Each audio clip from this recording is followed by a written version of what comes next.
ভরা মেঘ ওই দু চোখে দেখতে আমি পেয়েছি।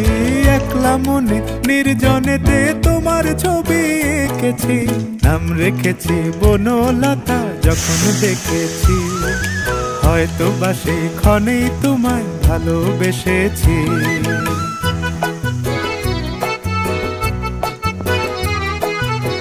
বনলতা কথা হয়ো না গো কুণ্ঠিতা, বনলতা কথা হয়ো না গো কুণ্ঠিতা। একটি কথাই শুনবো বলে তাই তো কাছে এসেছি। বলবে কি গো আমিও তো তোমায় ভালোবেসেছি। একটি কথাই শুনবো বলে তাই তো কাছে এসেছি।